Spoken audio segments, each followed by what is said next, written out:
실직자면 어때요? 내가 먹여 살리면 되잖아요. 그러니까 이 카드부터 받아요. 재벌가의 후계자 서도윤은 돈이 아닌 자신을 사랑할 사람을 찾기 위해 평범한 실직자로 신분을 숨긴 채 맞선 자리에 나간다.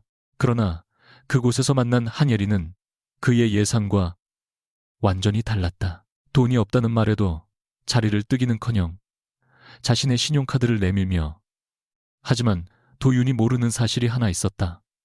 초라한 직장인처럼 보이는 예린 역시 절대로 평범한 여자가 아니었다. 실직자면 어때요? 내가 먹여 살리면 되잖아요. 그러니까 이 카드부터 받아요.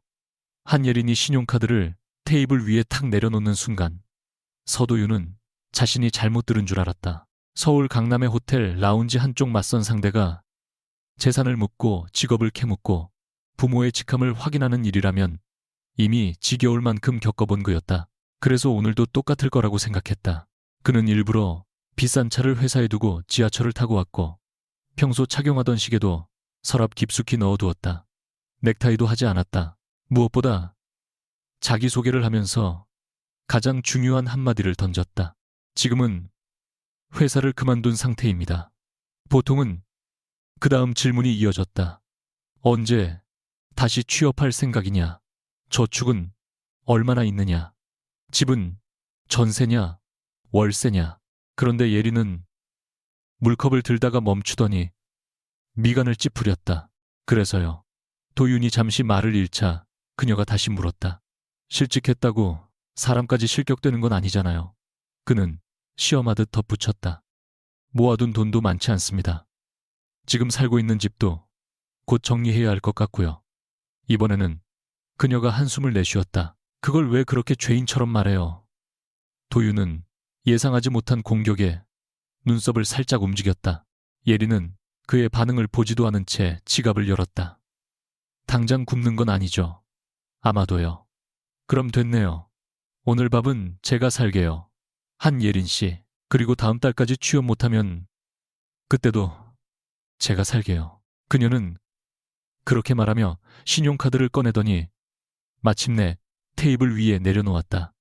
그 작은 플라스틱 카드가 이상하게도 수천억 원짜리 계약서보다 도윤을 더 당황하게 만들었다. 도윤은 카드와 예린의 얼굴을 번갈아 바라봤다. 지금 저를 부양하겠다는 겁니까? 그의 목소리에는 평소 이 사회에서 누구도 감히 들을 수 없는 미세한 웃음기가 섞여 있었다. 예린은 그 웃음을 자존심이 상한 남자의 비웃음쯤으로 받아들였는지 턱을 살짝 들었다. 사람이 살다 보면 회사에서 잘릴 수도 있고 일이 꼬일 수도 있잖아요. 제가 잘렸다고는 안 했는데요. 아까 회사를 그만뒀다면서요. 제가 나왔을 수도 있죠. 그럼 더 나쁘네요. 왜죠? 다음 직장도 안 구해놓고 관뒀으면 계획성이 없다는 뜻이니까요. 이번에는 도윤이 정말로 웃었다. 아주 짧았지만 분명한 웃음이었다.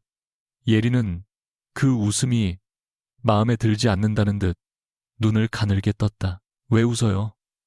저한테 이런 말 하는 사람이 오랜만이라서요. 주변 사람들이 다 착한가 보네요. 착하다기보다는 말을 조심하죠. 그건 좀 피곤하겠네요. 아무렇지도 않게 던진 그 말에 도윤의 눈빛이 잠시 가라앉았다. 피곤하다. 이상하게 정확한 표현이었다. 그의 주변 사람들은 늘 도윤이 듣고 싶어 할 말을 골랐다. 투자자는 확신을 말했고 임원은 충성을 말했다. 선을 보러 나온 여자들은 그가 좋아하는 음식과 취미를 미리 외워왔다. 어느 순간부터 그는 상대가 웃기 전에 그 미소의 이유부터 계산하게 됐다.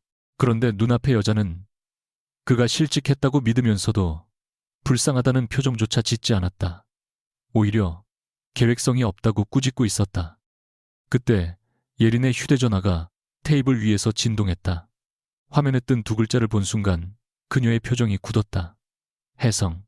도윤의 시선은 짧았지만 정확했다. 예린은 거의 반사적으로 휴대전화를 뒤집어 놓았다. 전화 안 받아도 됩니까? 그가 묻자 그녀는 물을 한 모금 마시며 태연한 척했다. 회사에서 오는 전화예요. 퇴근한 사람을 괴롭히는데 아주 재능 있는 곳이죠. 혜성이라는 회사에서 일합니까? 예린의 손가락이 잔 가장자리에서 아주 잠깐 멈췄다. 거래처 이름이에요. 대답은 빨랐지만 지나치게 매끄러웠다. 도윤은 그 순간 질문을 더 하지 않았다. 사람은 거짓말을 할 때보다 거짓말을 숨길 때 더 많은 것을 보여준다는 사실을 그는 누구보다 잘 알고 있었다. 그러나 오늘은 상대를 캐내러 온 자리가 아니었다. 적어도 처음에는 그랬다. 예린은 분위기를 돌리려는 듯 메뉴판을 다시 펼쳤다. 뭐 먹을래요? 아무거나 괜찮습니다. 실직한 사람한테 제일 안 좋은 대답이 뭔지 알아요? 그런 것도 있습니까? 아무거나요. 돈 쓰는 사람이 제일 무서워하는 말이거든요. 그녀는 메뉴의 오른쪽 가격표를 빠르게 훑다가 가장 저렴한 파스타 2개를 주문했다. 그러고는 아주 자연스럽게 가장 싼 차를 골랐다. 도윤은 그 움직임을 놓치지 않았다. 이상했다. 조금 전 자신을 먹여 살리겠다던 사람이 가격을 볼 때마다 눈동자가 계산기를 두드리듯 움직였다. 음식이 나오기 전 예린은 갑자기 가방에서 작은 수첩을 꺼냈다. 경력은요? 도윤이 눈을 깜빡였다. 갑자기 왜 그걸 묻죠? 취업시켜주려고요. 오늘 처음 본 사람을요. 오늘 처음 봤으니까 객관적으로 볼 수 있죠. 오래 알면 괜히 정 때문에 판단 흐려지잖아요. 그녀는 펜 뚜껑을 열었다. 전공은 경영학입니다. 자격증 딱히 없습니다. 실제로는 해외 대학원 학위와 각종 경영 이력이 있었지만 그는 최대한 평범하게 말했다. 예린은 혀를 찼다. 경영학 전공인데 자격증도 없고 경력도 애매하고 준비 없이 퇴사하고 생각보다 심각하네요. 아까는 먹여 살려준다면서요. 먹여 살리는 것과 무직 상태를 방치하는 건 다른 문제죠. 굉장히 엄격하네요. 제가 원래 남의 인생에 쓸데없이 진심이에요. 그 말 끝에서 예린의 표정이 아주 조금 흐려졌다. 도윤은 그 짧은 틈을 보았다. 남의 인생에 진심이라는 사람 특유의 피곤한 눈이었다. 그녀는 금세 다시 펜을 움직였다. 문서 작성은 할 줄 알아요, 조금. 엑셀은 필요한 정도는. 발표는요, 해본 적 있습니다. 사람들 앞에서 안 떠는 타입이네요. 그런 편입니다. 그럼 희망은 있네? 대한민국 굴지의 기업에서 수백 명의 임원을 움직이는 남자가 처음 보는 여자에게 취업 가능성을 평가받고 있었다. 이상하게 자존심이 상하지 않았다. 오히려 도윤은 그 상황을 더 오래 보고 싶다는 생각을 했다.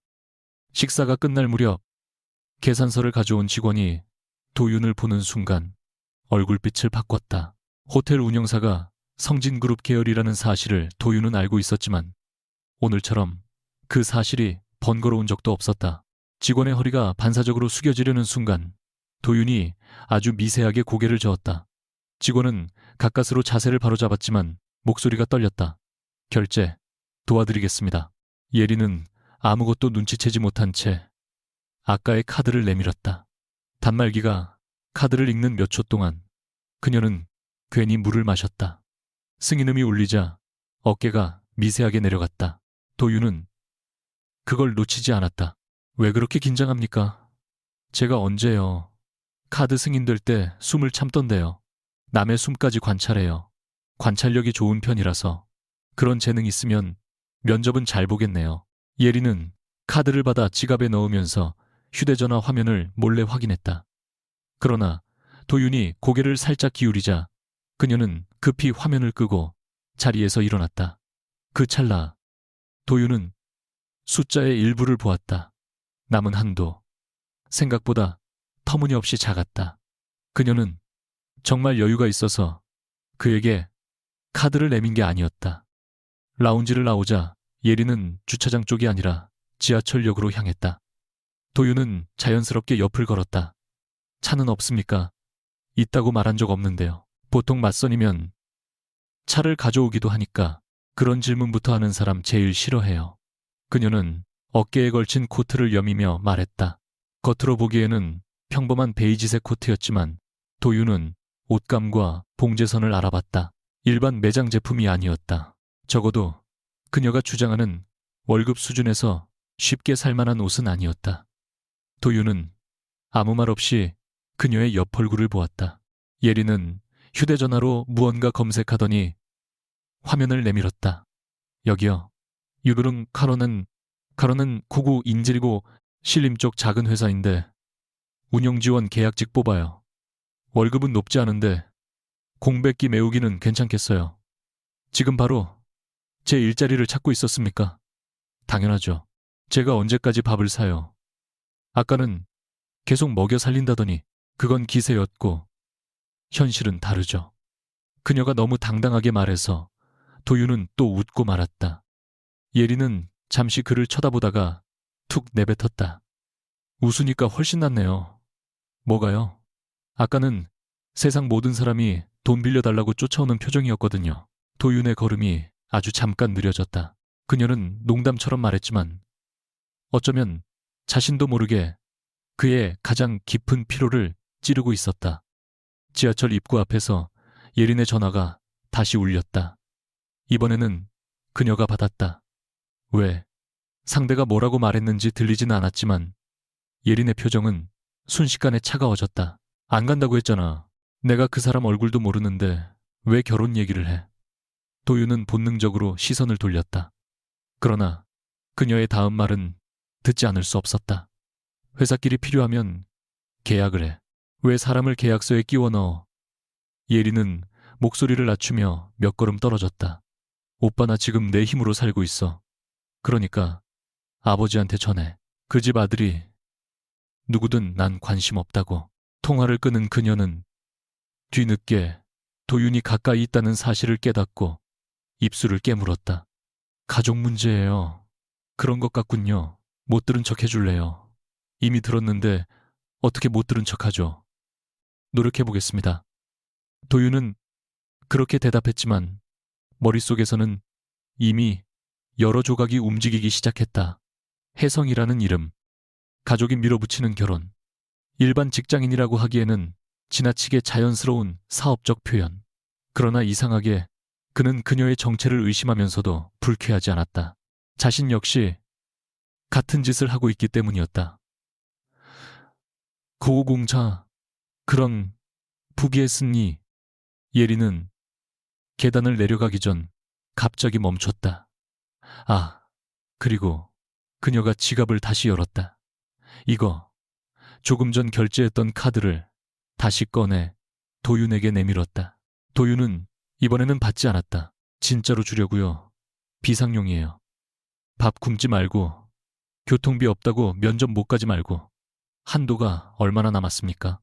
예린의 눈이 커졌다. 그걸 왜 물어요? 저를 먹여 살릴 정도는 남았나? 궁금해서. 그녀는 잠깐 말이 막혔다가 카드를 그의 손바닥에 억지로 쥐어주었다. 남의 카드 한도 걱정할 시간에 본인 취업부터 걱정하세요. 한예린 씨도 여유 있어 보이진 않는데 저는 적어도 월급은 나와요. 계약직이라고 하지 않았습니까? 계약직도 월급 받아요. 혹시 저 때문에 무리하는 거라면 서도윤 씨. 처음으로 그녀가 그의 이름을 정확히 부르며 말을 끊었다. 사람 힘들 때 제일 짜증나는 말이 뭔지 알아요. 괜찮냐고 계속 묻는 거예요. 안 괜찮으니까 힘든 거잖아요.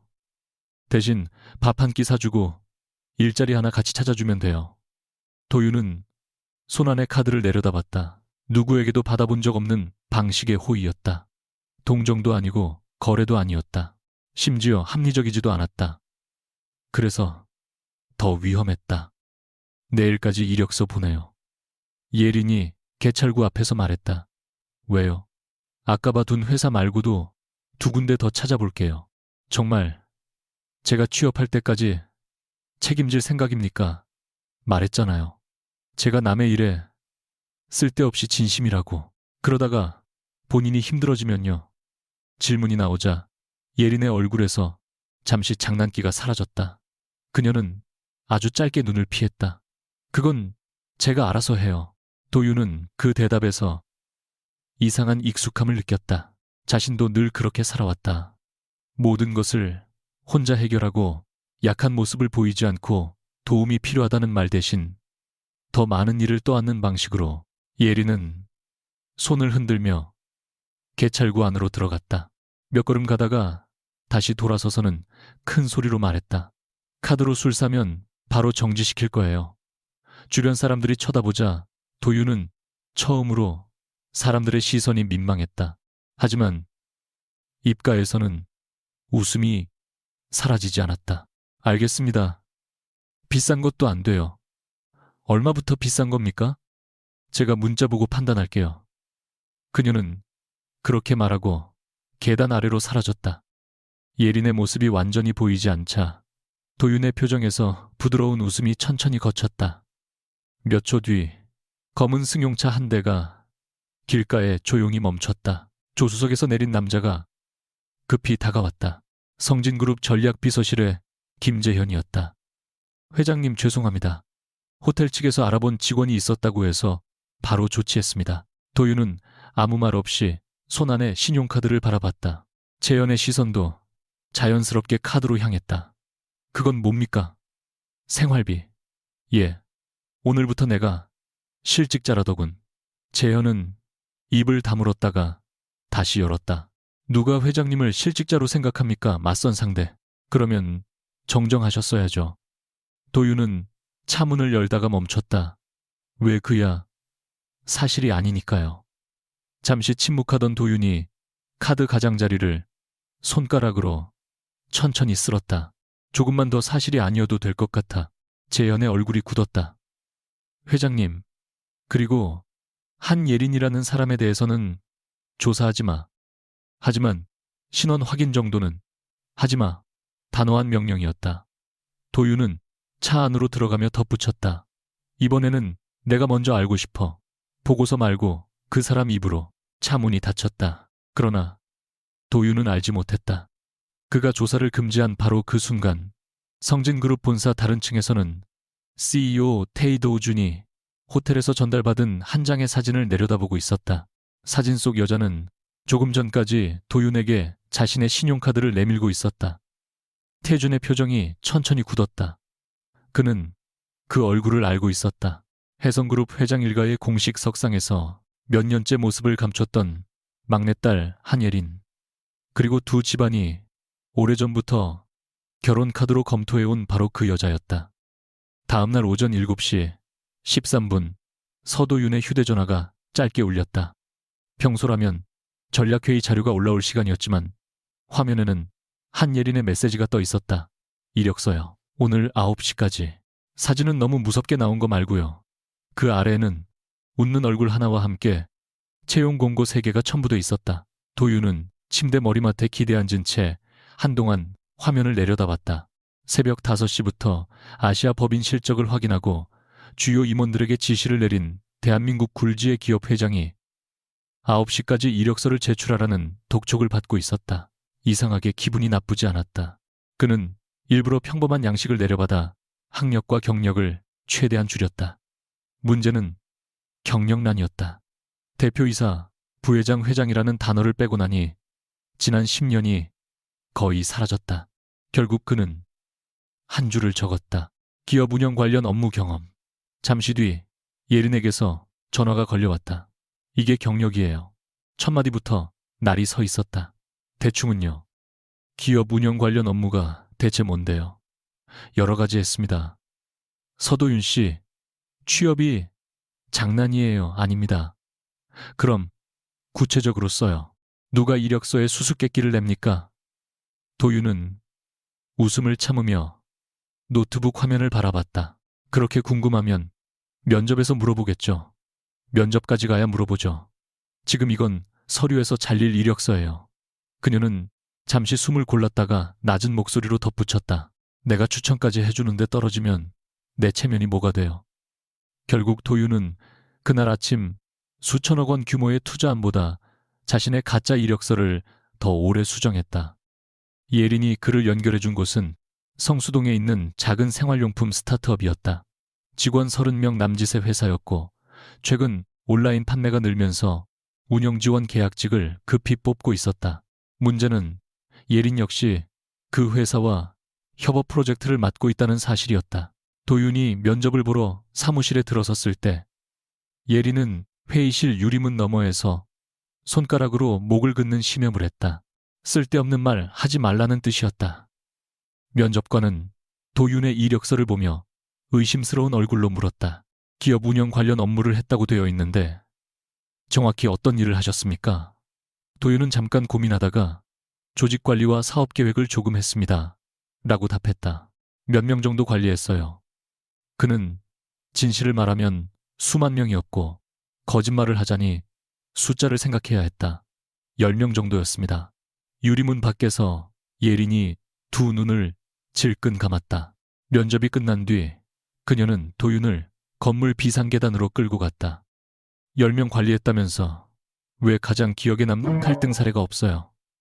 갈등이 생기면 대부분 해결됐으니까요. 그게 제일 수상하다고요. 어느 직장에 갈등이 없어요. 제가 해결을 잘했던 것 같습니다. 자신감만 보면 대기업 사장님이네. 예린이 어이없다는 듯 웃었다. 도윤은 잠깐 그녀를 바라봤다. 자신도 모르게 정답에 너무 가까이 다가간 말이었다. 그러나 예린은 그저 그의 허세라고 생각했는지 손에 들고 있던 캔커피를 건넸다. 그래도 표정은 좋았어요. 떨어져도 너무 상처받지 말고요. 도윤은 캔을 받아들며 물었다. 제가 떨어지면 또 찾아줄 겁니까? 네. 대신 4번째부터는 수수료 받을 거예요. 돈이 필요합니까? 누구나 필요하죠. 그녀가 너무 빠르게 대답해서 오히려 도윤은 그 말 뒤에 숨겨진 것을 느꼈다. 결과는 오후에 나왔다. 채용 담당자가 도윤을 계약직으로 받아들이고 싶다고 연락했다. 예린은 자기 일처럼 좋아했다. 문제는 도윤이었다. 그는 오전에는 성진그룹 본사에서 비공개 회의를 하고 오후 2시부터 6시까지는 성수동의 작은 사무실에서 서류를 정리해야 하는 기묘한 이중 생활을 시작했다. 첫 출근 날 그는 탕비실 프린터 앞에서 30분을 허비했다. 정확히는 최신 사무용 복합기의 인증 방식이 익숙하지 않았다. 한 직원이 그를 안쓰럽게 바라보며 물었다. 회사 생활 오래 안 해보셨죠? 도윤은 대답 대신 고개를 끄덕였다. 그런데 오후 회의에서는 문제가 생겼다. 신규 제품 판매가 늘었지만 배송비와 반품 비용이 동시에 올라 수익이 줄어든 원인을 아무도 찾지 못하고 있었다. 도윤은 자료를 한번 훑더니 무심코 말했다. 광고 채널별 매출만 보면 안 됩니다. 첫 구매 할인 때문에 주문 수가 늘었지만 고객당 물류비가 더 많이 들고 있어요. 지역별 반품률을 먼저 잘라서 보죠. 회의실이 조용해졌다. 팀장이 노트북을 두드려 데이터를 다시 확인하더니 놀란 얼굴로 고개를 들었다. 실제로 특정 지역의 반품률이 비정상적으로 높았다. 예린은 옆자리에서 천천히 몸을 돌려 그를 바라봤다. 서도윤 씨. 네, 조직 관리 조금 했다면서요. 그랬죠? 그런 사람이 물류 손익을 왜 이렇게 빨리 봐요? 도윤은 아무렇지 않게 물컵을 들었다. 회사 다닐 때 자비를 많이 했습니다. 예린의 눈이 가늘어졌다. 그러나 팀장이 흥분해서 다음 자료를 넘기는 바람에 추궁은 거기서 끊겼다. 그날 저녁 예린은 축하해야 한다며 그를 근처 분식집으로 데려갔다. 도윤은 그녀가 메뉴판을 볼 때마다 가격부터 확인하는 습관을 이제 확실히 알아차리고 있었다. 그녀는 떡볶이와 김밥을 주문한 뒤 자신은 별로 배가 고프지 않다며 어묵 국물만 마셨다. 점심은 먹었습니까? 도윤이 묻자 예린은 즉시 고개를 끄덕였다. 당연하죠. 뭘 먹었는데요? 회사 근처에서. 뭘요? 비빔밥. 어느 집입니까? 예린의 젓가락이 멈췄다. 왜 취조해요? 도윤은 그녀의 가방 옆주머니에서 삐져나온 편의점 커피 영수증을 봤다. 오전 11시 3,000원짜리 커피 하나. 그 이후 아무것도 없었다. 점심 안 먹었죠. 먹었다니까요. 거짓말 못하네요. 그 말이 떨어지자 예린의 표정이 순간 굳었다. 도윤은 그 변화를 알아챘지만 이유를 알 수 없었다. 그녀는 웃는 척하며 떡볶이 하나를 집어 그의 접시에 올려놓았다. 남이 밥 좀 안 먹은 게 그렇게 중요해요. 저 때문에 돈 아끼는 거라면 중요합니다. 착각하지 마세요. 내가 원래 절약해요. 카드 한도도 거의 없던데. 이번에는 예린의 얼굴이 붉어졌다. 그걸 봤어요, 우연히. 진짜 예의 없네. 그녀는 화를 내면서도 계산서를 자신 쪽으로 당겼다. 도윤이 지갑을 꺼내자 예리는 더 빨랐다. 첫 월급 받기 전까진 안 돼요. 저도 돈은 있습니다. 얼마나 있는데요. 도윤은 잠시 입을 다물었다. 진실을 말할 수 없었다. 예리는 그 침묵을 다른 의미로 해석하고 카드로 계산했다. 바로 그 순간 도윤은 처음으로 자신의 거짓말이 재미가 아니라 비처럼 느껴졌다. 다음 날 새벽 성진그룹 본사 회장실에서 김재현은 이해할 수 없다는 얼굴로 도윤의 지시를 듣고 있었다. 성수동, 그 회사 프로젝트 예산 구조를 확인해. 회장님이 계약직으로 들어가 계신 그 회사 말씀이십니까? 정확히는 한예린 씨가 맡은 프로젝트. 재현은 조심스럽게 물었다. 조사하지 말라고 하셨는데요. 신원 조사 말고 업무 구조만 보는 거야. 차이가 있습니까? 도윤이 시선을 들자 재현은 입을 다물었다. 도윤은 서류를 넘기며 덧붙였다. 성과 보상 기준이 있으면 정상적인 범위에서 올릴 수 있는지 봐. 내 이름은 절대 나오면 안 돼. 그분한테 돈을 주시려는 겁니까? 내가 아니라 회사가 주는 거지. 결국 회장님 지시인데요. 도윤의 손이 멈췄다. 그는 그 말이 마음에 들지 않았다. 마치 자신이 무언가 잘못하고 있다는 지적처럼 들렸기 때문이다. 그 사람이 밥까지 굶으면서 내 식비를 내고 있어. 그러면 사실을 말씀하시고 카드를 돌려주시면 됩니다. 너무 간단하고 정확한 답이었다. 도윤은 잠시 말이 없었다. 하지만 예린에게 진실을 말하는 순간 무엇이 바뀔지 그는 알고 있었다. 그녀가 자신을 대하는 눈빛부터 달라질 것이다. 어제 회의에서 실수했을 때 한숨 쉬던 얼굴도 싸구려 캔커피를 던져주며 힘내라고 말하던 목소리도 사라질 수 있었다. 결국 그는 낮게 말했다. 성과를 냈으면 보상받는 게 이상한 건 아니잖아. 재현은 더 말하지 않았다. 그날 오후 예린이 참여한 프로젝트에 특별 성과급 제도가 추가됐다. 예린은 입금 문자를 받고 처음에는 사기라고 생각했다. 예상보다 큰 금액은 아니었지만 그녀의 현재 생활에는 충분히 숨통을 틔워줄 돈이었다. 회사에 확인하자 프로젝트 실적이 좋아 지급되는 정식 보상이라는 답이 돌아왔다. 그날 저녁 그녀는 도윤에게 전화를 걸어 흥분한 목소리로 말했다. 나 오늘 성과급 받았어요. 축하합니다. 그러니까 오늘은 비싼 거 먹어요. 얼마짜리까지 가능합니까? 1인분 2만 원. 그게 비싼 겁니까? 전화 너머로 잠시 침묵이 흘렀다. 도윤은 자신의 실수를 깨달았다. 곧 예린의 날카로운 목소리가 들렸다. 실직했던 사람이 기준이 되게 높네요. 예전에 회사에서 회식을 많이 해서 어디서 일했길래 그래요. 그냥 조금 큰 회사였습니다. 회사 이름은 왜 계속 안 말해요? 좋게 나온 곳이 아니라서요. 또 하나의 거짓말이었다. 예린은 잠시 조용하다가 더 묻지 않았다. 오히려 목소리가 부드러워졌다. 알겠어요. 말하기 싫으면 안 해도 돼요. 대신 언제까지 과거 숨기고 살 수는 없어요. 면접에서도 결국 물어보니까 도윤의 가슴 어딘가가 묘하게 조여왔다. 그녀는 취업 이야기를 하고 있었지만 그 말은 이상할 만큼 정확하게 자신에게 돌아왔다. 그는 통화를 끊은 뒤 한동안 어두워진 창밖만 바라봤다. 한편 같은 시각 서태주는 성진그룹 전략실에서 해성그룹 관련 자료를 펼쳐놓고 있었다. 한예린의 이름 옆에는 해외 유학 경영기획실 단기 근무, 2년 전 가족과 갈등 후 공식 활동 중단이라는 기록이 적혀 있었다. 비서가 조심스럽게 물었다. 서 회장님께 보고할까요? 태주는 고개를 저었다. 도윤이는 조사하지 말라고 했을 거야. 어떻게 아십니까? 자기가 흥미를 느끼는 사람일수록 직접 확인하려고 하니까. 태주는 호텔에서 찍힌 사진을 다시 바라봤다. 예린이 도윤에게 카드를 내미는 장면이었다. 우스운 사진처럼 보였지만 그의 얼굴에는 웃음이 없었다. 성진과 혜성은 몇 달째 물류와 유통망 통합을 논의하고 있었다. 양쪽 집안 어른들이 두 사람의 결혼 가능성까지 거론한 이유도 그것이었다. 그런데 정작 당사자들은 서로의 이름조차 제대로 확인하지 않은 채 다른 방식으로 만나고 있었다. 태주는 손가락으로 책상을 두드렸다. 재미있네.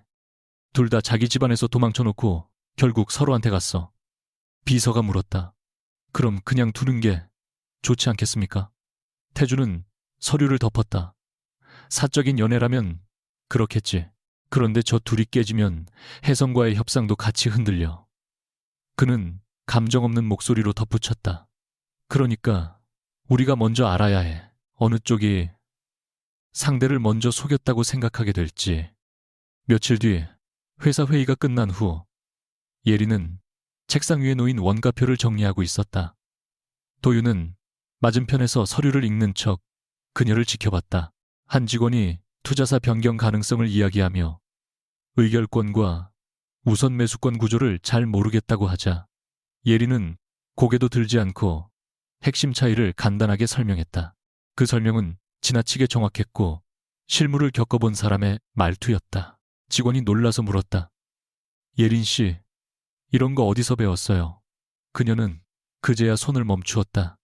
그냥 전에 일하던 데서 조금 봤어요. 일반 마케팅 회사에서 이런 걸 봐요.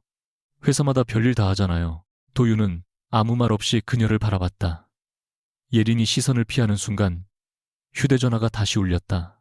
이번에도 저장된 이름은 오빠였다. 그녀는 자리에서 일어나 복도로 나갔지만 문이 완전히 닫히지 않았다. 안 돌아간다고 했잖아. 목소리가 낮았지만 분명했다. 그쪽 집안 아들이든 누구든 관심 없어. 얼굴도 모르는 사람이랑 회사 때문에 결혼할 생각 없다고 몇 번을 말해. 잠시 침묵한 뒤 예리는 더 차갑게 말했다. 아버지가 혜성이 필요해서 나를 낳은 건 아니잖아. 그런데 왜 자꾸 내가 회사 지분처럼 느껴져야 해. 전화가 끊겼다. 도윤은 서류의 같은 줄을 한참 동안 읽고 있었다. 얼굴도 모르는 남자와 기업 때문에 결혼하라는 가족. 이상하게도 자신이 몇 달 전 거절했던 이야기와 너무 비슷했다. 하지만 그는 아직 두 선이 어디에서 만나는지 알지 못했다. 그날 밤 예리는 먼저 퇴근했고 도윤은 성진그룹 본사로 돌아갔다. 엘리베이터 문이 열리자 기다리고 있던 재현이 서류를 내밀었다. 성과급 지급 처리됐습니다. 그리고 말씀하신 계약직 급여도 다음 달부터 소폭 조정될 수 있도록 프로젝트 예산을 다시 잡았습니다. 도윤은 서류를 받지 않았다. 너무 티나지 않게 해. 회장님, 재현이 드물게 단호한 목소리를 냈다. 이건 한번 시작하면 계속해야 합니다. 식비를 대신 돌려주고 성과급을 만들고 월급을 올리고 그분이 힘든 일을 이야기할 때마다 회장님은 뒤에서 하나씩 없애고 싶어지실 겁니다. 도윤의 눈빛이 차가워졌다. 그게 나쁜가? 그분이 모른다면요. 짧은 대답이었다. 엘리베이터 안에 침묵이 내려앉았다. 도윤은 자신의 주머니 속에 아직도 들어있는 예린의 신용카드를 손끝으로 만졌다. 그 카드를 쓰지는 않았다. 하지만 돌려주지도 못했다. 그에게는 처음으로 아무 조건 없이 건네받은 무언가처럼 느껴졌기 때문이다. 잠시 뒤 도윤은 고개를 돌렸다. 오늘 지시는 여기까지야. 그는 더 이상 돈을 움직이지 않겠다고 말하지 않았다. 재현 역시 그 점을 알아차렸다. 그리고 같은 순간 한층 아래 전략실에서 태주는 예린의 프로젝트에 새로 생긴 성과급 항목을 확인하고 있었다. 그의 입가에 아주 옅은 미소가 떠올랐다. 도윤이 이미 시작했다. 여자를 시험하러 나간 남자가 이제는 그녀가 자기 때문에 힘들지 않도록 현실을 몰래 고치고 있었다. 태주는 화면을 닫으며 낮게 말했다. 이제 거짓말이 들키기만 하면 되겠네. 한예린이 처음 이상하다고 느낀 것은 특별 성과급 때문이 아니었다. 정확히 말하면 그 돈 하나만이었다면 그녀는 운이 좋았다고 생각하고 넘어갔을 것이다. 문제는 그 다음부터였다. 회사가 맡고 있던 프로젝트의 계약 기간이 갑자기 연장됐고 예산이 부족하다며 몇 주째 미뤄지던 추가 인력 승인까지 하루 만에 떨어졌다. 무엇보다 이해할 수 없는 일은 집주인의 전화였다. 월세 인상 이야기를 꺼내던 사람이 느닷없이 사정이 생겼다며 기존 금액으로 계약을 연장해주겠다고 했다. 예리는 처음에는 웃었다. 세상에 가끔 좋은 일이 한꺼번에 몰려올 수도 있다고 생각했다. 하지만 세 번째 우연이 겹치자 웃음이 나오지 않았다. 그녀는 노트북 앞에 앉아 지난 한 달의 변화를 하나씩 적기 시작했다. 성과급이 생긴 날은 도윤에게 점심을 걸은 이야기를 들킨 다음 날이었다. 프로젝트 예산이 늘어난 것은 자신이 야근이 많아 힘들다고 말한 직후였다. 월세 문제가 해결된 것은 며칠 전 도윤에게 이사를 고민 중이라고 흘린 뒤였다. 점들이 선으로 연결되는 순간 예리는 손에 들고 있던 펜을 내려놓았다. 너무 우연해서 오히려 우연이 아니었다. 그녀는 스스로를 다그쳤다. 서도윤은 얼마 전까지 실직자였고 지금은 자신이 소개한 회사에서 계약직으로 일하고 있다. 그런 사람이 회사의 예산을 움직이고 집주인의 태도까지 바꿀 수 있을 리 없다. 그런데 그 생각을 마치는 순간 회의실에서 그가 손익 자료를 단 한 번 보고 문제를 찾아냈던 장면이 떠올랐다. 프린터 하나 제대로 쓰지 못하면서 복잡한 사업 구조는 너무 쉽게 이해하던 남자. 그녀는 처음으로 자신이 그를 아는 게 맞는지 의심하기 시작했다. 그날 오후 예린에게 낯선 메일 한 통이 도착했다. 발신자는 프로젝트 회계 담당자의 공동 업무 계정이었다. 제목에는 지난달 성과급 기준 검토 자료라고 적혀 있었다. 평소라면 대충 넘겼겠지만 예린은 파일을 열었다. 안에는 보상 기준을 수정한 흔적과 승인 날짜가 남아 있었다. 이상한 점은 수정안을 처음 제안한 외부 컨설팅 법인의 이름이었다. 성진경영연구소. 성진그룹 산하기관이라는 사실은 경제기사만 조금 읽어도 알 수 있었다. 예린은 화면을 한참 바라보다가 담당자에게 직접 전화를 걸었다. 이번 성과급 기준 누가 제안한 건지 알 수 있을까요? 상대는 별일 아니라는 듯 대답했다. 투자사 쪽에서 운용 효율화 검토가 들어왔어요. 우리 프로젝트만 따로 챙긴 건 아니고요. 투자사가 성진이었어요. 직접 투자사는 아닌데 연결된 쪽이 있나 봐요. 왜요? 예린은 아니라고 말하고 전화를 끊었다. 손끝이 차갑게 식었다. 그 순간 책상 맞은편에서 도윤이 고개를 들었다. 무슨 일 있습니까? 그는 평소와 똑같은 얼굴이었다. 예린은 자신도 모르게 그를 오래 바라봤다. 며칠 전까지만 해도 그 얼굴을 보면 먼저 밥은 먹었는지 오늘은 힘들지 않았는지 생각했다. 그런데 이제는 가장 단순한 질문 하나가 머리를 떠나지 않았다. 당신은 누구야? 그녀는 억지로 웃으며 말했다. 아무것도 아니에요. 도윤은 잠시 그녀를 바라보다 다시 서류로 시선을 내렸다. 예린은 그 모습을 보며 이상한 공포를 느꼈다. 자신도 지금 거짓말을 했다. 그리고 너무 쉬웠다. 어쩌면 도윤 역시 그렇게 해왔을지도 몰랐다. 서태주는 예린에게 직접 연락하지 않았다. 그는 그런 식으로 움직이는 사람이 아니었다. 누군가에게 칼을 쥐어주면 자신이 공격한 흔적이 남는다. 대신 그는 문을 조금 열어둘 뿐이었다. 성과급 검토 자료가 예린에게 공유된 것도 성진 계열사의 이름이 삭제되지 않은 채 남은 것도 실수처럼 보였다. 태주는 전략실 창가에 서서 비서의 보고를 들었다. 한예린 씨가 오늘 회계 담당자에게 문의했습니다. 도윤이는 아직 모르는 것 같습니다. 태주는 고개를 끄덕였다. 그럼 더 손대지 마. 비서는 조금 망설이다가 물었다. 두 분 관계를 일부러 깨뜨리려는 겁니까? 태주는 천천히 돌아봤다. 깨뜨리는 게 아니야. 이미 깨질 수 있는 관계인지 확인하는 거지. 그의 목소리는 차분했다. 도윤이는 사람을 믿지 못해서 신분을 숨겼고 저 여자는 자기 힘으로 살겠다고 집을 나왔어. 그런데 도윤이가 뒤에서 돈을 움직이고 있다는 걸 알게 되면 어떻게 될까? 그래도 회장님께서 좋은 의도로 하신 일이지 않습니까? 좋은 의도. 태준의 입가에 씁쓸한 웃음이 번졌다. 우리 집안 사람들이 가장 좋아하는 말이지. 좋은 의도로 결혼을 정하고 좋은 의도로 회사를 빼앗고 좋은 의도로 누군가의 인생을 대신 결정하지. 잠시 그의 눈빛이 차갑게 가라앉았다. 아버지가 경영권에서 밀려나던 날에도 어른들은 같은 말을 했다. 그룹을 지키기 위한 최선의 선택이라고. 태주는 그날 이후 결과가 옳다면 과정의 잔인함 정도는 감수해야 한다고 믿으며 살아왔다. 그래서 지금 자신이 하는 일이 모순이라는 사실도 알고 있었다. 하지만 멈추지는 않았다. 혜성과의 협상 전에 끝나야 해.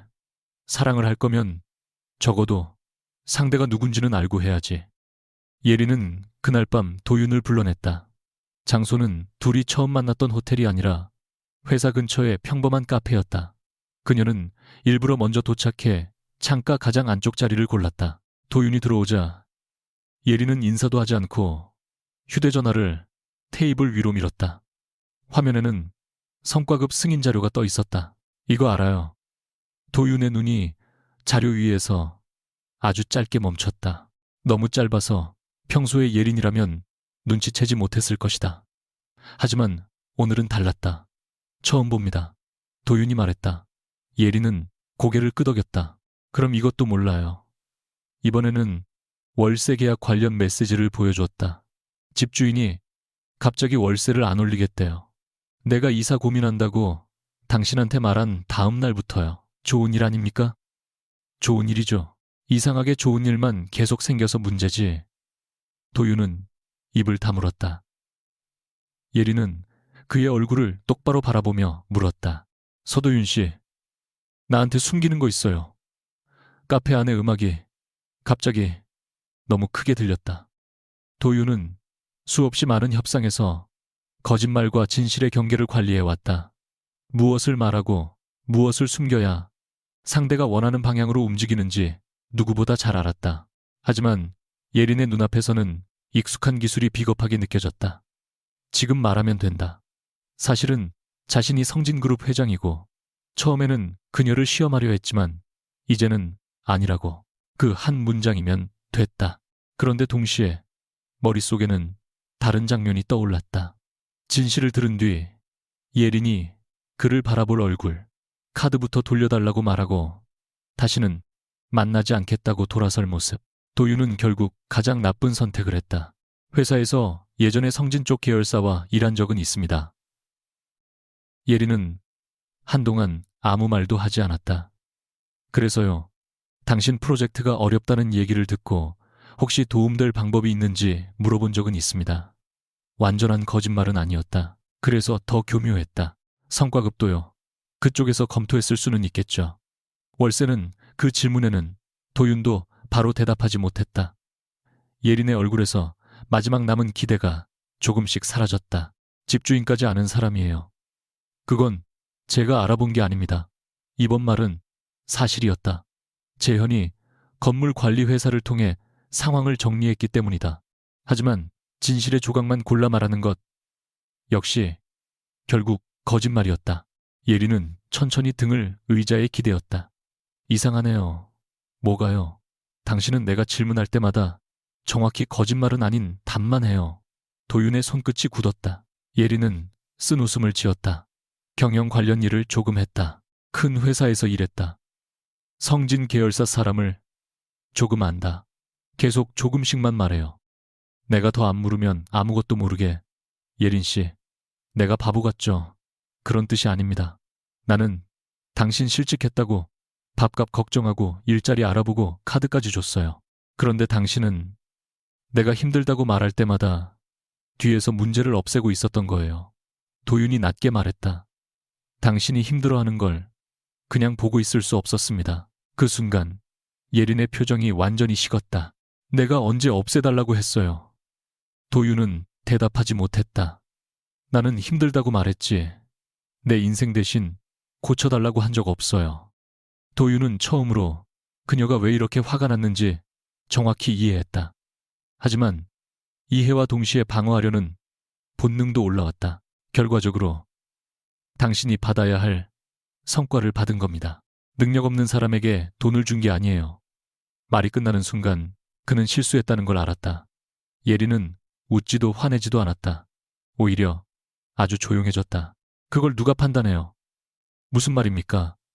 내가 받아야 할 돈인지, 내가 해결할 수 있는 문제인지, 내가 도움을 받아도 되는지, 그걸 왜 서도윤 씨가 판단하냐고요. 그녀의 목소리가 조금 떨렸다. 우리 집 사람들도 항상 그랬어요. 네가 뭘 원하는지는 중요하지 않다. 우리가 너한테 좋은 걸 골라주겠다. 네가 힘들지 않게 해주겠다. 그러니까 그냥 우리가 정한 길로 가라. 도윤은 처음 듣는 그녀의 가족 이야기에 눈빛이 흔들렸다. 예리는 그를 똑바로 보며 말했다. 나는 그게 싫어서 나왔어요. 내가 실패해도 내 실패였으면 좋겠고, 돈 없어서 편의점 밥 먹어도 내가 선택한 거였으면 좋겠어서. 그녀는 숨을 한 번 고른 뒤 낮게 덧붙였다. 그런데 당신까지 나 몰래 내 삶을 만졌다면 나는 도대체 뭘 믿어야 해요? 도윤은 입을 열었지만 아무 말도 나오지 않았다. 지금이라도 모든 것을 말해야 했다. 그런데 그는 또다시 두려워했다. 이미 여기까지 온 이상 진실을 말하는 순간 그녀를 완전히 잃을 것 같았다. 예리는 자리에서 일어났다. 오늘은 가요.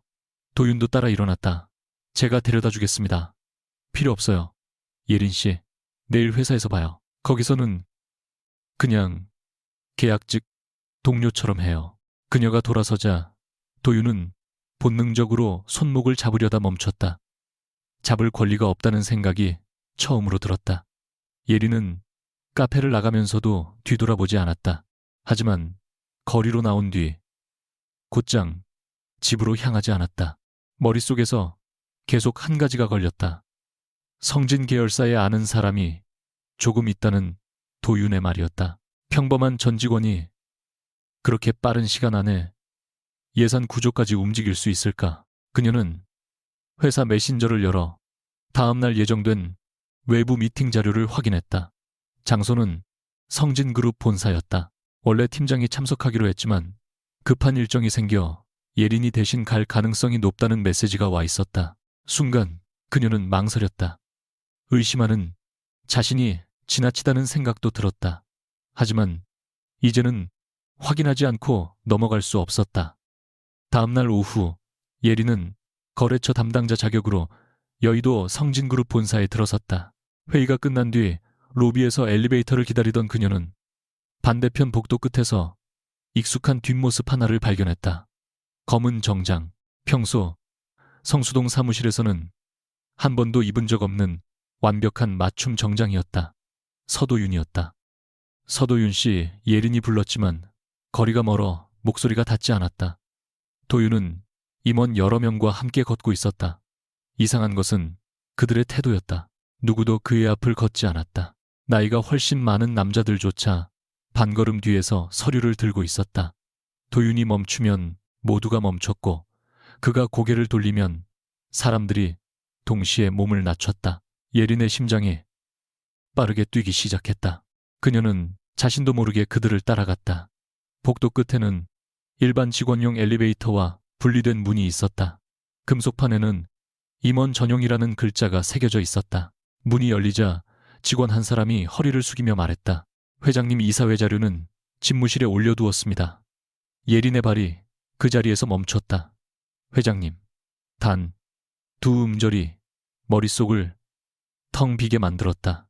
마침 엘리베이터에 올라타려던 도윤이 무언가를 느낀 듯 뒤를 돌아봤다. 두 사람의 시선이 긴 복도 한가운데서 정확히 부딪혔다.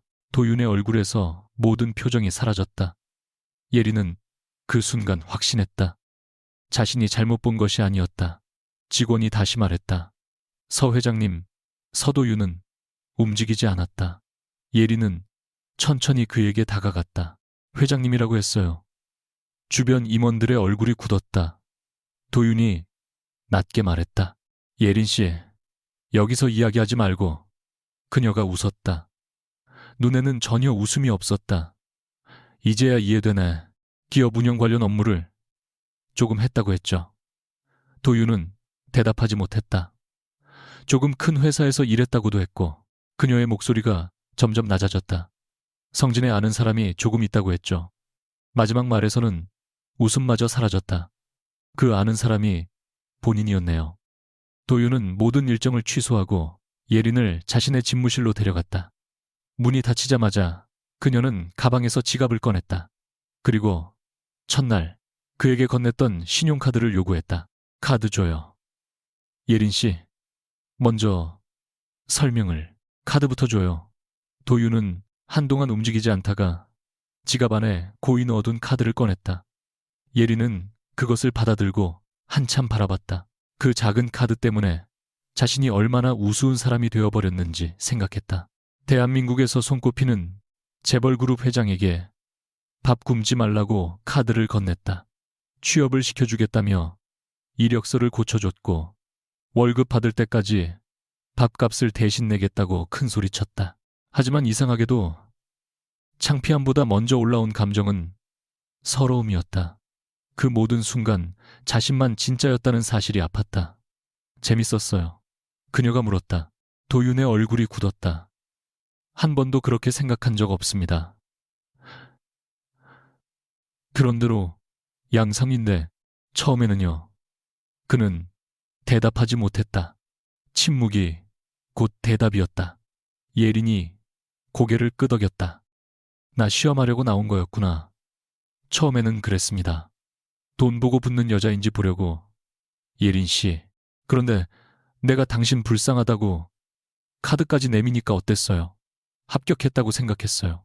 도윤이 다급하게 말했다. 그 뒤부터는 아니었습니다. 예린의 눈가가 붉어졌다. 그게 더 싫어요. 시험은 끝났는데 왜 계속 거짓말했어요? 도윤은 답을 알고 있었다. 그녀를 잃기 싫어서였다. 하지만 그 말조차 지금은 사랑 고백이 아니라 변명으로 들릴 것을 알았다.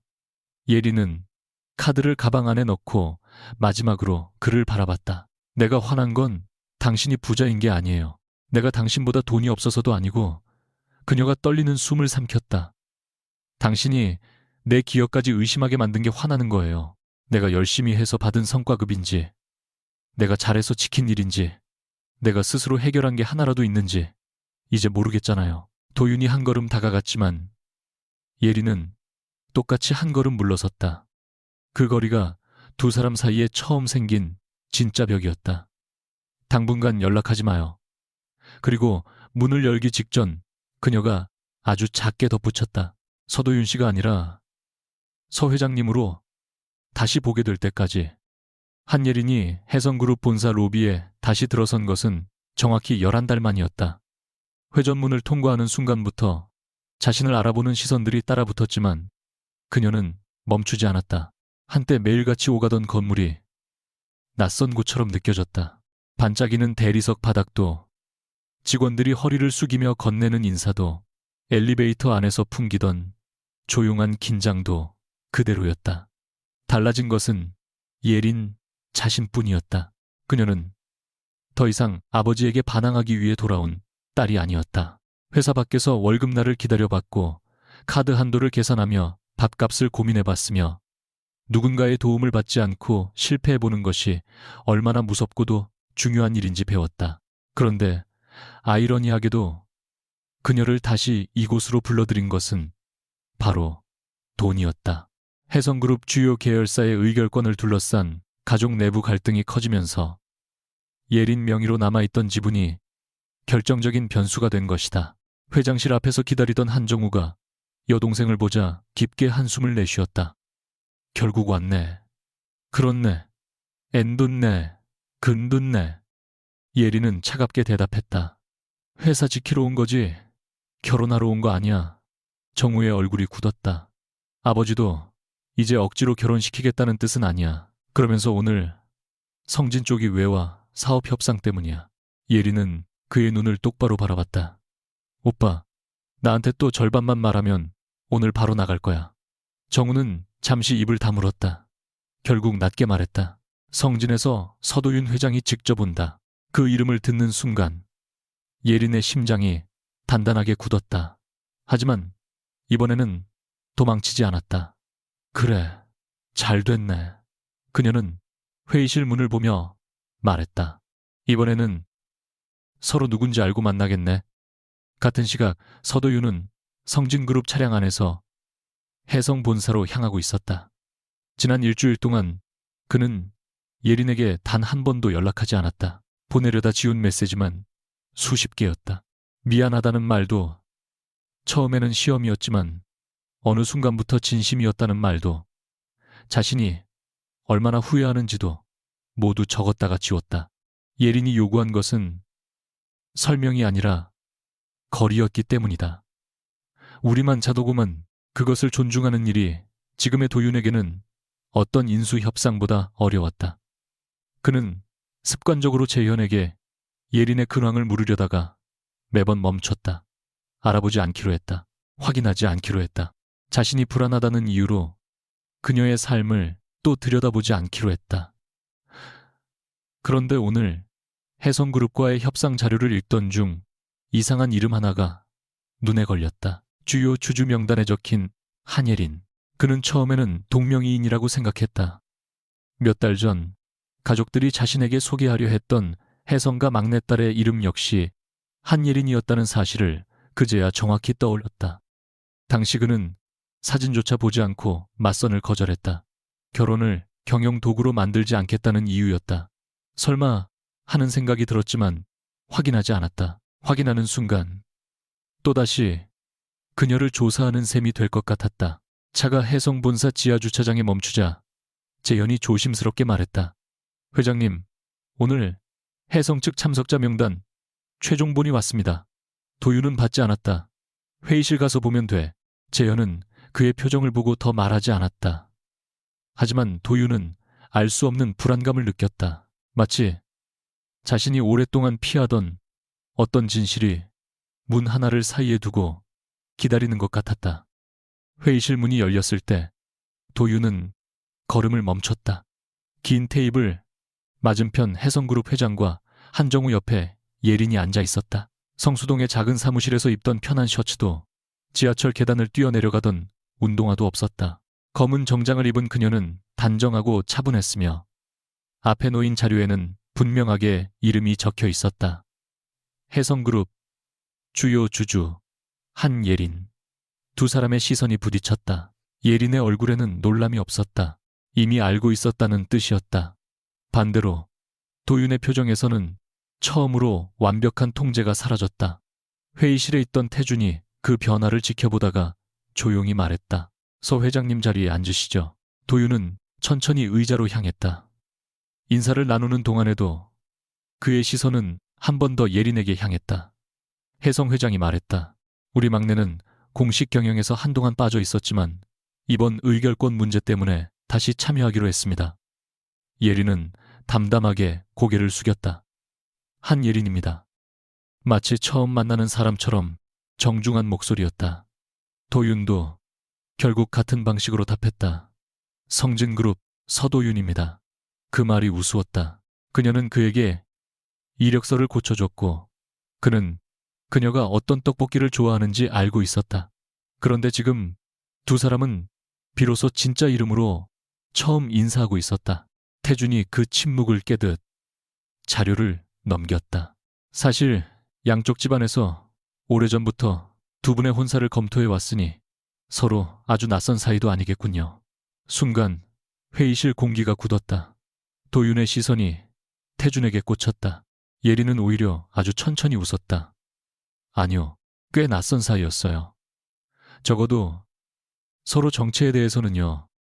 혜성 회장이 불편한 기색으로 헛기침을 했지만 태준은 물러서지 않았다. 그는 준비해온 듯 사업자료 다음 장을 띄웠다. 성진의 물류망과 혜성의 유통계열사를 결합하는 안이었다. 협력 자체는 충분히 경제성이 있었다. 문제는 마지막 페이지였다. 지배구조 안정화와 장기적 전략동맹이라는 표현 아래 양가의 혼인을 포함한 공동이해관계 구축이라는 문구가 들어있었다. 예린의 얼굴이 차가워졌다. 이건 누가 넣었죠? 태준이 답했다. 제가 제안했습니다. 왜요? 두 분이 이미 개인적으로 관계가 있다는 사실을 알게 됐으니까요. 억지로 모르는 사람을 결혼시키자는 것도 아니고 서로 마음이 있다면 회사에도 도움이 되는 방향으로 정리하는 것이 합리적이지 않습니까? 예린은 문서를 덮었다. 정리어 표현이 불편했다면 바꾸죠. 표현의 문제가 아니에요. 그녀는 천천히 자리에서 일어났다. 나는 집을 나온 이유가 내가 회사 계약 조건처럼 취급되는 게 싫어서였어요. 그런데 돌아오자마자 또 같은 문장을 보고 있네요. 혜성 회장이 낮게 말했다. 예린아, 지금은 감정적으로. 아버지, 그녀가 말을 끊었다. 과거라면 감히 하지 못했을 행동이었다. 제가 지금 제일 감정적으로 굴지 않고 있어요. 그녀는 화면을 가리켰다. 두 회사가 협력할 가치가 있으면 숫자로 증명하세요. 물류비가 얼마나 줄고 유통망이 얼마나 효율화되고 양쪽 주주에게 어떤 이익이 생기는지. 그런데 왜 제 결혼이 그걸 보증해야 하죠? 아무도 즉시 대답하지 못했다.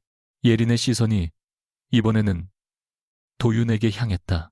그리고서 회장님도 이 조건에 동의하셨습니까? 모든 시선이 도윤에게 쏠렸다. 불과 몇 달 전에 그였다면 가장 손실이 적은 방안을 계산했을 것이다.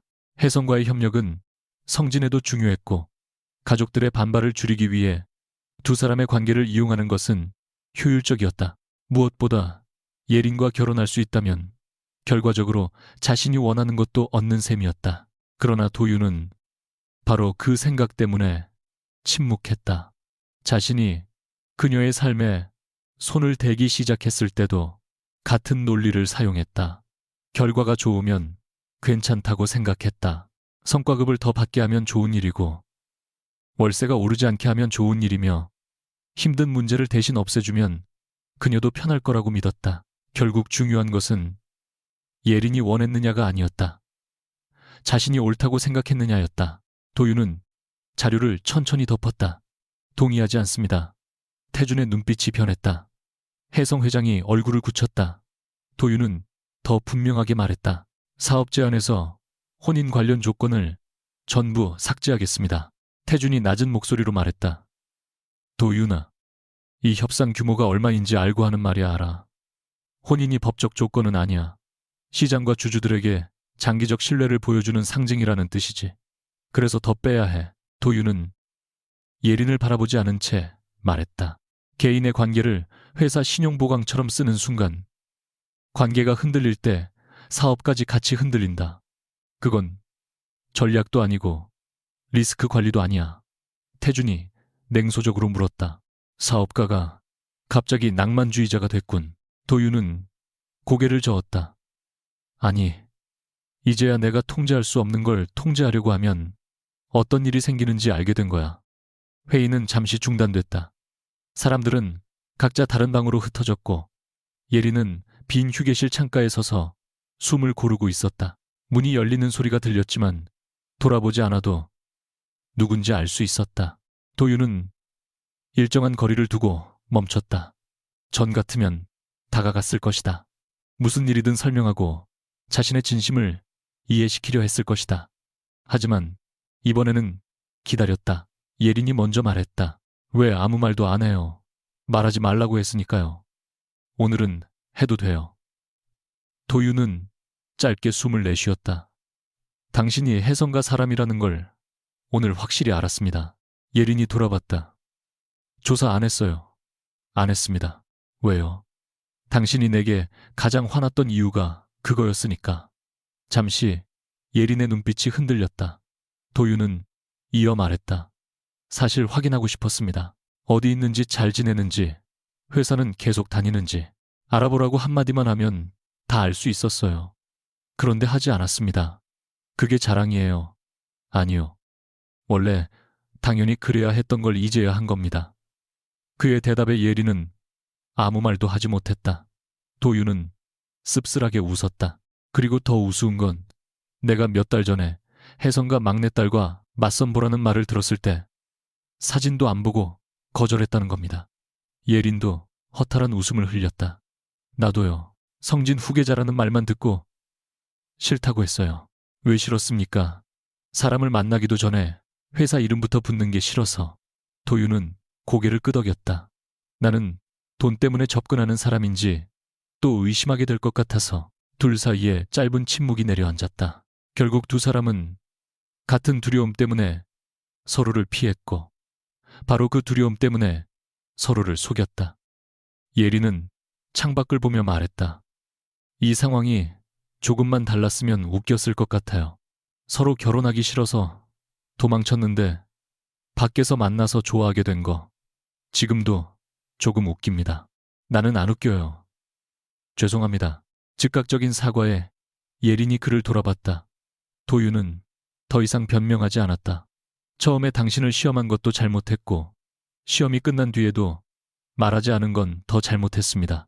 돈을 움직인 건 당신을 돕고 싶어서였지만 당신 허락 없이 한 이상 그 이유가 면죄부가 될 수 없다는 것도 압니다. 예리는 오랫동안 듣고 싶었던 말이었지만 쉽게 마음이 풀리지는 않았다. 그럼 앞으로 어떻게 할 건데요? 도윤은 잠시 생각했다. 당신이 묻지 않은 문제를 내가 먼저 해결하지 않겠습니다. 내가 힘들어 보여도 도와달라고 하면 돕고 아니면 기다리겠습니다. 입버로 나만 그게 가능해여서 회장님 성격에 솔직히 자신 없습니다. 예린의 입가가 아주 미세하게 움직였다. 도윤은 그 작은 변화를 보고도 다가가지 않았다.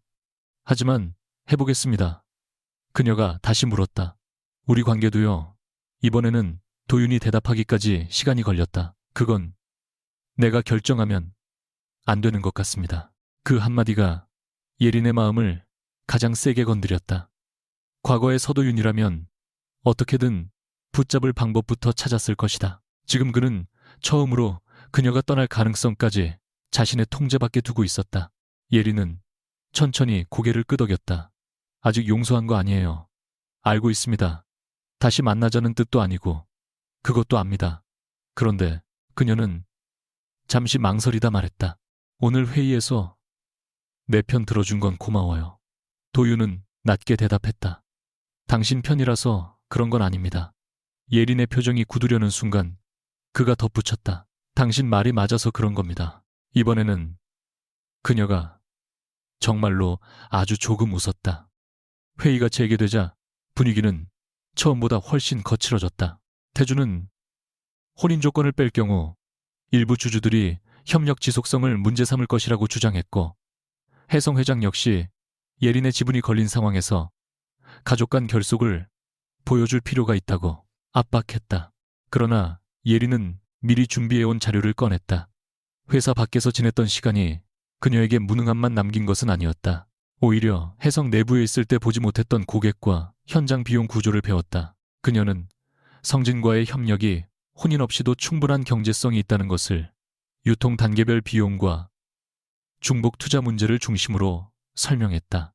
양쪽이 상대를 믿지 못해서 결혼까지 담보로 잡아야 성립하는 사업이면 애초에 하지 않는 게 맞습니다. 하지만 이 협력은 그렇지 않아요. 각 회사가 독립적으로 이익을 얻을 수 있어요.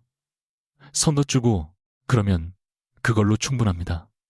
도윤은 그녀의 발표에 한마디도 끼어들지 않았다. 대신 질문이 들어올 때마다 예린이 스스로 대답할 수 있도록 기다렸다. 한때 그녀의 문제를 뒤에서 없애주던 남자가 이번에는 그녀가 스스로 싸우는 모습을 지켜보기만 했다. 결국 양사는 혼인 관련 문구를 전부 삭제하고 사업 타당성만 다시 검토하기로 합의했다. 완전한 승리는 아니었다. 일부 이사들은 반발했고 협상 일정도 늦어졌다.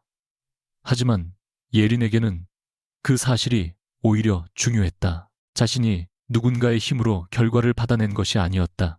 자신의 선택으로 방향을 바꿨다. 회의가 끝난 뒤 태주는 홀로 남아 도윤을 불러 세웠다. 결국 여자 하나 때문에 협상을 늦췄군. 도윤이 돌아봤다. 아니, 잘못된 조건 하나 때문에 늦춘 거야. 결과가 나빠지면 책임질 수 있어. 내가 회장이니까 책임져야지. 태주는 비웃지 않았다. 오히려 한동안 동생을 바라보다 낮게 말했다. 아버지들이 우리 인생을 결정한 것도 처음에는 다 회사를 지키겠다는 이유였어. 도윤은 그의 말 속에 숨은 감정을 처음으로 들었다. 형도 그게 싫었잖아. 태준의 얼굴이 굳었다. 싫다고 해서 회사가 살아남는 건 아니야. 그래서 똑같이 하려고. 짧은 침묵이 흘렀다. 태준은 대답하지 않았다. 그가 예린의 정체를 알고도 일부러 침묵했고 도윤의 개입 흔적을 그녀가 찾을 수 있도록 방치했다는 사실을 도윤은 아직 전부 알지 못했다. 그러나 이제 태준에게도 흔들리는 틈이 생겼다. 그러나 도윤은 더 추궁하지 않고 돌아섰다. 복도 끝에서 엘리베이터를 기다리는 예린의 모습이 보였다. 이전 같았으면 뛰어가 함께 타려고 했을 것이다. 하지만 그는 그대로 멈췄다. 예린이 먼저 엘리베이터에 올라탔다.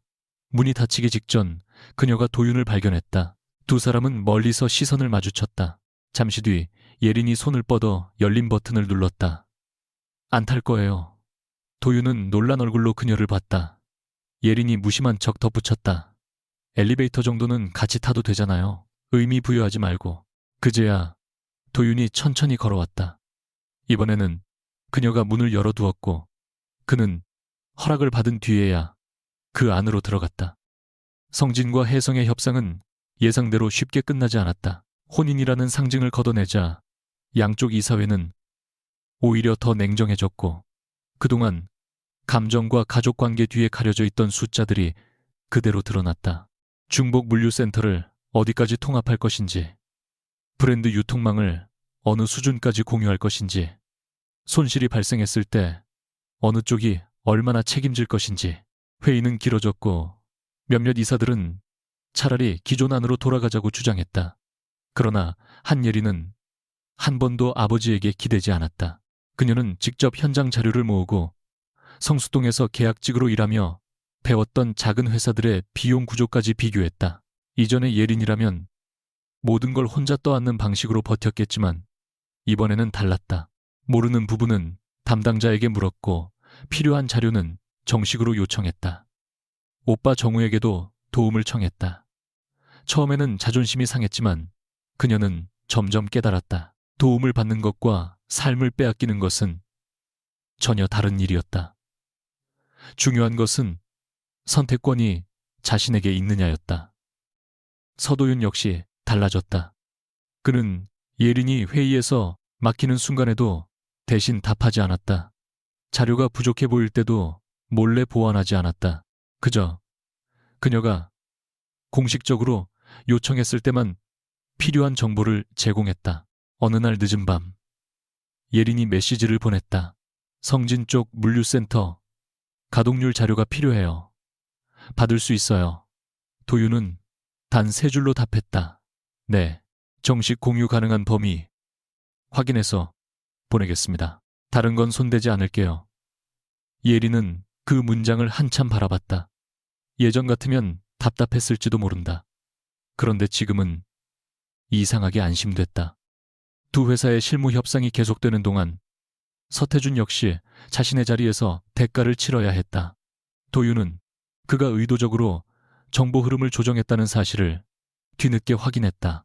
회계 자료에서 성진 이름이 그대로 노출된 것, 예린의 프로젝트 변경 내역이 유난히 쉽게 추적되도록 남아있던 것, 그리고 태준이 예린의 신분을 알고도 보고하지 않은 것까지 모두 우연으로 보기 어려웠다. 하지만 도윤은 공개적으로 그를 몰아세우지 않았다. 대신 이사회가 끝난 뒤 빈 회의실에서 단둘이 마주 앉았다. 형이 한 거지? 도윤이 묻자 태준은 부정하지 않았다. 어디까지 알고 묻는 거야? 예린 씨가 내 개입을 알아차리게 만든 것까지. 태준은 잠시 창밖을 보다가 말했다. 언젠가는 들킬 거였어. 그래서 형이 들키는 시점을 정해도 된다는 건 아니야. 너는 사람을 시험했고 나는 관계를 시험했어. 뭐가 그렇게 달라? 도윤은 그 말을 바로 반박하지 못했다. 정확히 아픈 곳을 찔렀기 때문이다. 하지만 곧 낮게 대답했다. 그래서 내가 잘못한 거야. 형도 똑같이 잘못했고. 태준의 표정이 굳었다. 도윤은 해임 대신 그의 권한 일부를 제한하고 협상 관련 의사결정에서 빠지게 했다. 그룹을 지키고 싶었던 건 알아. 그런데 사람을 밀어넣어서 지키는 방식은 여기서 끝내자. 태준은 쓰게 웃었다. 네가 그런 말 할 사람이 될 줄은 몰랐네. 나도 몰랐어. 도윤은 자리에서 일어나며 덧붙였다. 형도 그만 아버지 일 때문에 평생 증명하려고 하지 마. 태준은 끝내 대답하지 않았지만 도윤이 나간 뒤 오랫동안 아무도 없는 회의실에 남아 있었다. 예린과 도윤의 관계는 더 느렸다. 협상은 일로 이어졌지만 두 사람은 사적으로 거의 만나지 않았다. 도윤은 약속을 지켰다. 연락하지 말라는 기간이 끝난 뒤에도 먼저 감정을 밀어붙이지 않았다. 대신 필요한 일이 있을 때만 정중하게 메시지를 보냈다. 예리는 그 태도가 처음에는 낯설었고 나중에는 조금 서운했다. 자신이 거리를 원한 건 맞지만 이렇게까지 잘 지킬 줄은 몰랐다. 어느 날 저녁 그녀는 해성본사 옥상 휴게 공간에서 혼자 캔커피를 마시다가 결국 먼저 전화를 걸었다. 뭐 해요? 도윤은 몇 초 늦게 대답했다. 회의 끝났습니다. 저녁은요? 아직. 왜요? 먹으라고 해주는 사람이 없어서. 예리는 어이없다는 듯 웃었다. 회장님이 밥도 혼자 못 챙겨 먹어요. 예전에는 잘했는데 누가 한동안 너무 챙겨줘서 버릇이 나빠졌습니다. 잠시 침묵이 흘렀다. 예리는 웃음을 참다가 진지하게 말했다. 나도 미안한 게 있어요. 뭐가요? 당신을 도와준다고 하면서 사실은 내가 필요한 사람이 되고 싶었던 것 같아요. 도윤은 조용히 들었다. 예리는 처음으로 그 말을 입 밖에 꺼냈다. 집에서 나왔을 때 제일 무서웠던 건 돈 없는 게 아니었어요. 아무 쓸모도 없는 사람이 될까봐 무서웠어요. 그래서 당신이 힘들다고 하니까 이상하게 안심됐나 봐요. 내가 해줄 수 있는 게 생겼으니까. 도윤의 목소리가 낮아졌다. 그게 왜 미안합니까? 나도 내 방식대로 당신을 내 역할 안에 넣었잖아요. 나는 구해주는 사람, 당신은 구해줘야 하는 사람. 한참 뒤 도윤이 말했다. 그럼 우리 둘 다 상대를 있는 그대로 본 건 아니었네요. 예리는 고개를 끄덕였다. 비록 전화 너머라 보이지 않았지만 그러니까 다시 볼 필요가 있나 봐요.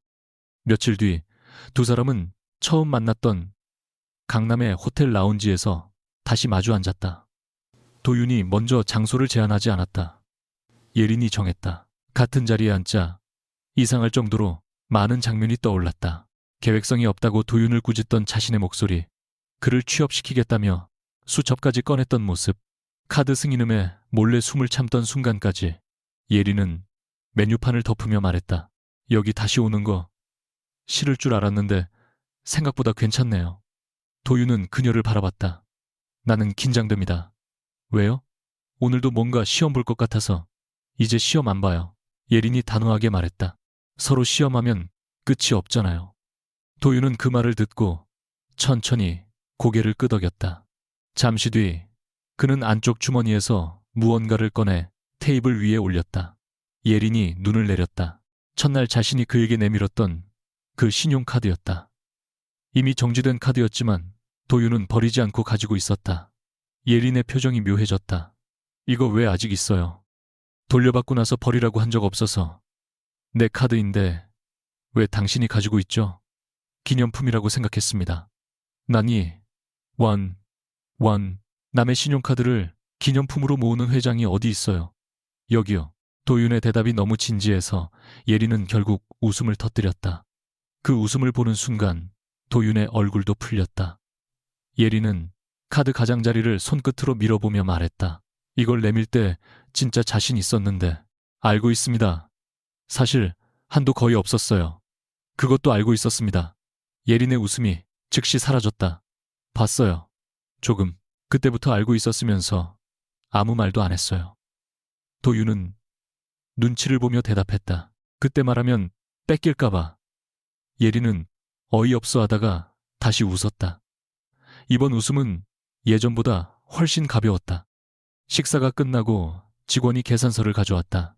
아주 짧은 순간 두 사람 모두 예전의 장면을 떠올렸다. 과거의 예린이라면 먼저 카드를 집어들었을 것이다. 과거의 도윤이라면 말없이 모든 비용을 처리했을 것이다. 그런데 이번에는 둘 다 움직이지 않았다. 예린이 계산서를 가운데로 밀었다. 어떻게 할까요? 도윤은 일부러 물었다. 이번에도 한예린 씨가 먹여 살립니까? 그녀가 눈을 흘겼다. 아니요. 그럼 제가 그것도 싫어요. 도윤이 고개를 기울였다. 예린은 계산서 위에 손가락을 올려 정확히 절반을 가리켰다. 반반이요. 이제 한쪽만 먹여 살리는 건 그만해요. 도윤의 눈빛이 잠시 멈췄다. 그 문장은 너무 평범해서 오히려 오래 남았다. 그는 천천히 웃으며 자신의 카드를 꺼냈다. 검은색도 아니고 특별한 표시도 없는 평범한 개인 카드였다. 예린이 그것을 보고 물었다. 일부러 평범한 거 가져왔죠? 이번에는 뭐든 의심받을 것 같아서. 그건 본인이 만든 업보예요. 알고 있습니다. 결제를 나눠하고 직원이 떠난 뒤 도윤은 조금 긴장한 표정으로 말했다. 그럼 이것도 물어봐도 됩니까? 뭔데요? 우리 다시 만나볼래요. 예린은 바로 대답하지 않았다. 도윤의 손가락이 잔 옆에서 아주 미세하게 움직이는 것을 보았다. 수천 명의 직원을 이끄는 사람이 자신의 대답 하나를 기다리며 긴장하고 있었다. 이번에는 그 긴장을 이용하고 싶지 않았다. 조건이 있어요. 도윤이 자세를 바로 했다. 말해요. 숨기지 않기. 내 문제 마음대로 해결하지 않기. 내가 도와달라고 할 때만 돕기. 네. 그리고 나도 당신이 힘들다고 무조건 구하려고 하지 않을게요. 도윤은 잠시 웃다가 낮게 말했다.